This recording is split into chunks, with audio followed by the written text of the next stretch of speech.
fearful things he saw, in order that he may also tell how he found guidance, and first began to discern the real causes of all misery.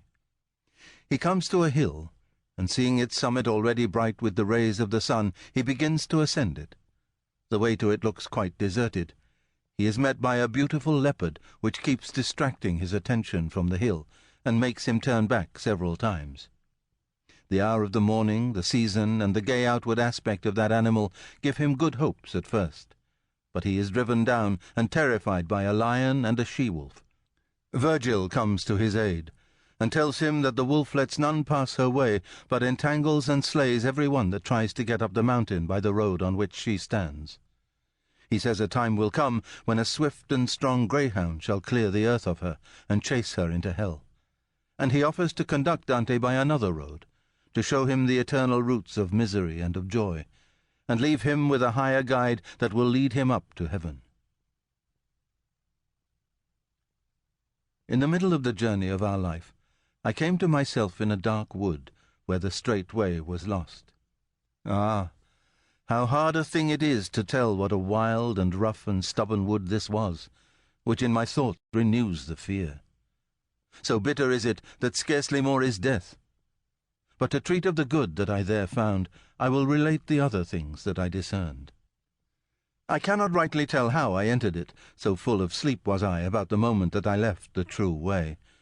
But after I had reached the foot of a hill there, where that valley ended, which had pierced my heart with fear, I looked up and saw its shoulders already closed with the rays of the planet that leads men straight on every road.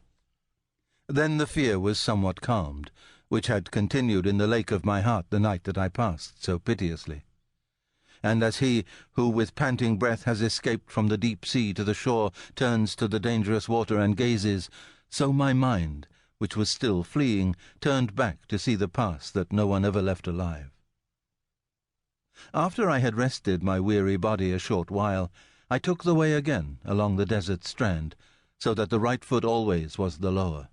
And behold, almost at the commencement of the steep, a leopard, light and very nimble, which was covered with spotted hair. And it went not from before my face, nay, so impeded my way that I had often turned to go back. The time was at the beginning of the morning, and the sun was mounting up with those stars which were with him when divine love first moved those fair things, so that the hour of time and the sweet season caused me to have good hope of that animal with the gay skin. Yet not so, but that I feared at the sight which appeared to me of a lion. He seemed coming upon me with head erect and furious hunger, so that the air seemed to have fear thereat, and a she-wolf that looked full of all cravings in her leanness, and has ere now made many live in sorrow. She brought such heaviness upon me with the terror of her aspect that I lost the hope of ascending. And, as one who is eager in gaining, and, when the time arrives that makes him lose, weeps and afflicts himself in all his thoughts, such that restless beast made me, which, coming against me by little and little, drove me back to where the sun is silent. Whilst I was rushing downwards, there appeared before my eyes one who seemed hoarse from long silence. When I saw him in the great desert, I cried, "Have pity on me, whate'er thou be, whether shade or veritable man." He answered me, "Not man. A man I once was, and my parents were Lombards, and both of Mantua by country. I was born sub Julio, though it was late, and lived at Rome under the good Augustus, in the time of the false and lying gods.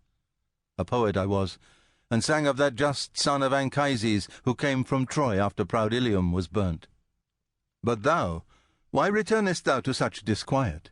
Why ascendest not the delectable mountain, which is the beginning and the cause of all gladness? Art thou then that Virgil, and that fountain which pours abroad so rich a stream of speech?" I answered him with bashful front. "O glory and light of other poets, may the long zeal avail me, and the great love that made me search thy volume. Thou art my master and my author.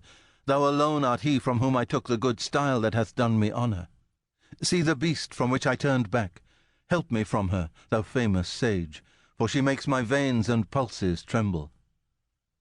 "Thou must take another road," he answered, when he saw me weeping, "if thou desirest to escape from this wild place. Because this beast, for which thou criest, lets not men pass her way, but so entangles that she slays them, and has a nature so perverse and vicious that she never